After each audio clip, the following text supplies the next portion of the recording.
Hey everybody, Simone here with Bulletproof Business Growth, as always with some insights and ideas what to pay attention to when you are heavily growing your business or that's where you're going. So look, today I want to talk about why micromanaging is vastly underrated. And, micromanaging is kind of like a dirty two-worder.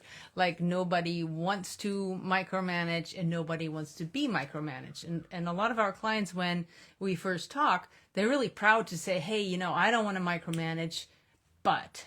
And then the but is generally related to they can't trust their team. They feel like if they don't micromanage, things don't get done right, or they don't get done at all. Or a lot of times it's also maybe they even have the team with the right intentions, but they don't feel like the team has the skill set. A lot of times the team doesn't have quite the kind of strategic thinking that they need to get things done at a higher level. So there's a lot of reasons for why especially small business owners feel like they have to be the ones at the helm. They have to monitor every detail. They have to make sure that everything gets done just so, because as we all know, one misstep can sink a whole company, especially at that level. So nobody wants to micromanage. Nobody wants to be micromanaged. But the confusion kind of starts that in a place because most business owners are really good in their business, right? Working in their business is their comfort zone. That's where they started. That's not what they know how to do. They're the founders, right? They're the ones who innovated, who came up with the product, who came up with the service, who incepted everything. So they know all the pieces from the ground up.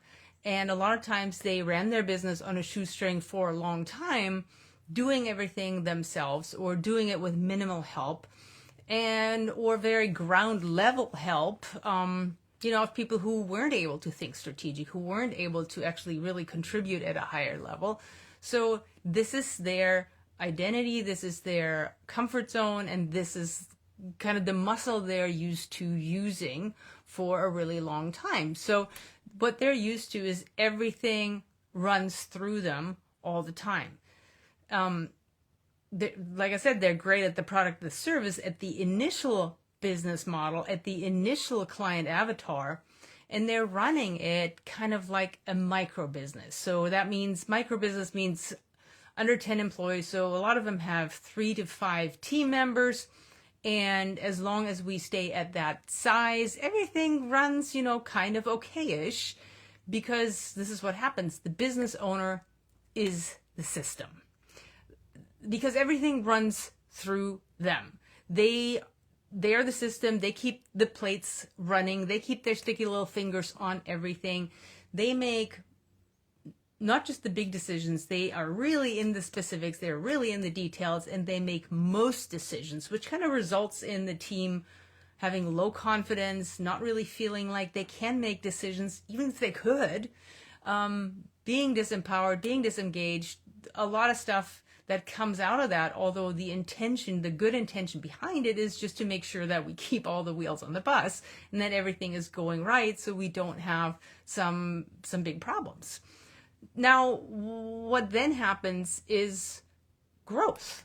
When growth happens, everything kind of goes haywire, because now it really requires the business owner to change their role. So they have to go for this to work, right? For growth to work, for growth to be sustainable, to be successful. It means the business owner has to go from kind of acting like the founder, the one who's running everything, who knows everything, to being the CEO who leads the company, who is the leader to the team, who takes care of the high level stuff, and who is involved only in the right stuff. So this is a different skill set. This is a different belief system. This is what's really big, is this is a different identity. And this is where most business owners get super stuck, because the identity piece is also around, they take their value, they take their satisfaction, they take their belief in themselves, in their value, from being the one that drives most results. So that's a really big difference to being a true CEO who gets things done through them, who is good at empowering their leaders at the right level, who knows how to get stuff done without being involved in every little detail. So what happens a lot of times at that moment is focus has to shift, identity has to be recreated, practices have to be put in place to support this shift, and most business owners don't know how to do that, and they panic.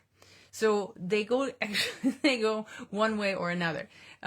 One version is they keep their fingers in everything, and that is, you've been following me for a while. You've definitely heard me talk about the different levels of a delegation. You might know what level one delegation is. So level 1 delegation is when you break everything down into teeny tiny tasks and you tell everybody exactly what to do into quite a high level of detail, because in your belief, this is how you'll help everybody get it right. This is how you'll make sure that things don't break, that things that get done right, that the customer gets what they need, right? So this is the control mechanism here, is the level 1 delegation. So that's the classic keep your finger in everything sort of deal. That's number 1. And number 2 is the opposite, where you get to a place where you recognize that you can't do it all. You need a really good team that can run the day-to-day for you. You need a really good team that can actually contribute to company strategy and direction. You need a really good team to actually enable you to grow into the CEO role and firmly stay in that. And since you don't really know yet how to be CEO, that means you kind of dump everything. Your intention is to empower the team. You're totally overthinking delegation, and you're thinking that it's the key to great leadership. So this piece, to just kind of give it away, is the key to great leadership. But now what that results in is having a whole team that's basically unled and unsupported because they don't have what they need from you. So the business owner, what you want here is a self-led team and a self-led company that runs smoothly without you. And that's, of course, the holy grail in business. That's what everybody wants. But in reality, really, this can't happen the way you think.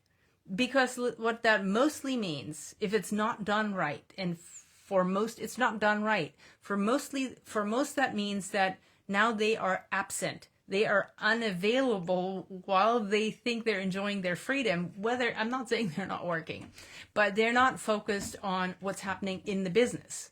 So they're hoping their team is running the show without them, but then they find out this is not happening. And they get really disappointed, and then they stop believing in the team, and then they go the other direction, swing the extreme opposite into like heavy-duty micromanaging, not giving things up, and we're back into the same mess here. So what is actually happening is that being absent is definitely hurting the business, and because what's hurting the business here is that the business owner is not giving the team. If you watch the last few episodes, you know what I'm going to say. The business owner is not giving the team the 4 C's, as in clarity, context, certainty, and consistency. Like, those 4 aspects need to always be there. If they're not, your team is lost. They can't function without you. You are in a heavily codependent relationship with them where everything goes through you. They're disempowered. They don't have any confidence to make decisions. Your phone rings 24/7, and you're always the one who has to really show up for everything. Now, this is that crucial moment in growth. And this is crucial to get it right. And many, you're not alone if you got this wrong, because many get it wrong. What they do is they are letting go too fast without building the right culture. We talked about culture a bunch last week. Without the right culture and foundation to actually enable your team to get it right. So last week we talked about what a servant culture is. And the servant part is you must serve your team so they get it, right? The get it part, that's one of the concepts we talk a lot about in the 4 It's. Look that up if you haven't listened to that episode. But get it is the part of they have to get the culture, the standards, the quality. They have to get the context. They have to get the clarity. They have to get what is expected of them. They have to understand how they participate in company strategy, in making revenue and profit happen, all that stuff. The team has to get it for them to be able to participate at the level that you need them to. So this is really, really big. So if you want really that freedom to get out of operations, out of the daily stuff, you have to set them up right. So what that starts with is building the right foundation so that the team can largely operate independently. And I would really encourage you here to study unicorn CEOs, like the good ones. Of course, there's some bad ones, but the good ones where people really love to work and they make a big difference. All of them practice the 4 C's. Because, like how does this all have to, what does this all have to do with micromanaging, which is where we started? Well, what's important at this point is finding a really good balance between macro and micromanaging. If you just macromanage, just give the high level stuff, just deal with the very high level decisions, your team doesn't have enough to really make a big difference to show up at the level that you need them to. If you only micromanage, well, we already talked about what that means. So when we get into building, right, this is kind of like a dance. This is a testing ground where you have to kind of go back and forth and see what's too little, what's too much. But when we go through this, the way this starts and works well is to frame for your team, hey, I'm keeping a lot of tabs on you because we need to right now. We need to make sure that we're all on the same page. We need to make sure we all have the same goals and expectations. We need to make sure we all agree and know what that means to each person's particular role and results. So it is a building of trust and context and clarity, which builds the certainty and the consistency on the other end. So we have to build this piece. So this is not micromanaging, this is supporting, and this is giving the 4 C's over and over and over. So this is the piece of where micromanaging is highly underrated, because the micro part you're managing is the specifics that they need from you, right? So let's go back to what it means to build leaders at every level, because this is the common theme through pretty much everything I talk about, because this is the only way you will have freedom as a business owner. And also it's something that must be built, that must be trained, that must be built, that must be reinstalled, that must be talked about, because that's why you're the business owner and they're the employee. That's just the dynamic. It's your job to lead this piece. So you have to build leaders, but that also means you have to be involved with these leaders so that they can do their job. So, of course, again, this is the dance. If you're overly involved, you're micromanaging. You're back to level 1 delegation, which means you are autocratically dictating. You're telling people what to do, and that's the big part. You're telling them what to do and how to do it. And that only works at a very basic level when you have very young green people that kind of need to know this. But if you have anybody who's past that, you're squashing them in their talent, momentum, motivation, inspiration, all that kind of stuff. So it's not about autocratically dictating. It's about partnering in problem solving. And one way we teach our clients to do that is with our 595 practice, which, at a basic level, what it means is when there is an issue, you as the business owner, you spend only 5% of your time on that issue by grasping what the issue is, by building your own plan for how you would address it, and then you give it to the team, and then you coach them through how to best solve that. But you're not giving the solution. You're coaching them to come to the best solution. And then you're just there as the coach, as the mentor, and to solve the high level stuff, that whatever the fallout that you need to deal with. So 5% is on you, 95% is on them. And the biggest piece on you is to pose the problem, to state the problem, and then to be the support system. So this is not telling people what to do. This is about asking the right question. If you want better answers, you have to ask better questions to coach them, to guide them, to lead them, which then means you're actually empowering them. So great leaders practice presence versus absence. I just heard the CEO of Airbnb say something about that, and it really stuck with me. You practice presence versus absence. You focus on balancing the level of detail and the support that you're giving. And for most small business owners, for you, it's at the level of business that you're at, you have to understand what's going on in your companies, even in the specifics.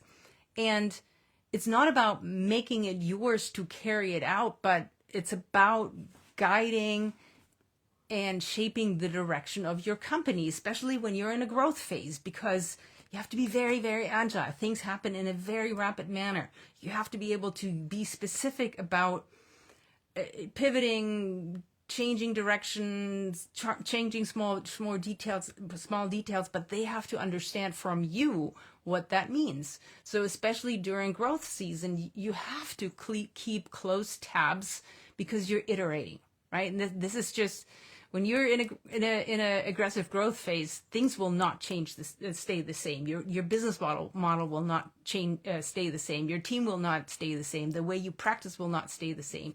So you have to come back to that and keep examining and keep reshaping it and keep communicating with your team what that means to them. You might know it at the top, but they need to know it for their level of engagement here. So empowering then really means giving space and letting them do their thing and being there to guide them. So you can't step out then. This is the wrong time to step out, because this is where every decision influences your direction. And any of the true direction influencers must be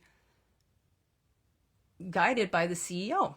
So you have to train your team to bring the specifics to you, right? So this is where the trust gets built, because when you train your team in a way where they know what specifics they have to bring to you to talk about, to brainstorm, to go over, to get guidance on, then you can trust them also to step back and let them do their thing. So train their team to bring specifics that reshape the company or the direction, then ask the questions that they need to consider to make the best decision. So this is kind of that dance where you get involved, you empower them, you let go, and it's rinse and repeat. And it's like, while you do that, the 4 C's never go away. So this is keep working the 4 C's, keep the train on the right track while you're doing that. And that balance really comes from your team having smart systems. And I talk about this all the time, where they have tools to self-manage with supportive checkpoints. So the supportive checkpoints, the tools that always bring the 4 C's back, is your vision, your really good plan, having excellent meetings that are run the right way, and one-on-ones where you give guidance and feedback. And this is how you get on the same page and stay on the same page. Make sure that they have what they need, but you're not overpowering them. So this is a dance that just keeps going. So what that produces is engagement, it's confidence, it's accountability, and it's a team that can actually build strategy. And that's like right there, that's what all you want. That is the freedom that most business owners absolutely dream about. So this is not easy, because what you really need your team to be, or how you need them to act, is you want them to show up and challenge you. You want them to bring challenges to the table. You want them to start acting with confidence. You want them to work together as a team, which also means giving up ego, leaving ego at the door, taking feedback, and always thinking, how can we win as a company? How can we win as a team? How can we win as a whole? And for that to really happen, they need to understand the 6 elements that we always talk about in our planning practice specifically. So this is not easy. And as a business owner, you have to spend time reflecting and getting feedback from your team to get this right. Like one of our longtime clients, who's very courageous, this is something that I ask a lot of our clients to do, and they don't really want to do this, but he did this to the utmost. I asked him to get an anonymous questionnaire to his team and ask them 2 questions. Hey, what are 3 things that I can do better as a leader? And what's one thing I can do for you so that you can do better, drive better results? It's a very courageous question to ask, and he got some really thoughtful responses from his team that he implemented in a very specific way, and that got his team and his leadership to an entirely new level. But this is really what micromanaging is about: understanding macro managing the right way, leading, right? This is really what I want to call this, leading. This is what leading is about: understanding the level of detail and the level of support that will build the team that can truly run the business mostly without you. But you can't be absent, you have to be present. So listen to it, engage with it, learn from it, and that will help you grow. So I hope this really helps. I hope you take this to heart. We have a brand new training out. I'll put the link somewhere around this video. I'll put it in the comments. So check out the new training, book a call with us so that we can help you get through this balancing act so you get it right and you don't have to go back and forth and lose a lot of time, money, momentum over this. So anyway, have a great week, and I will see you next time.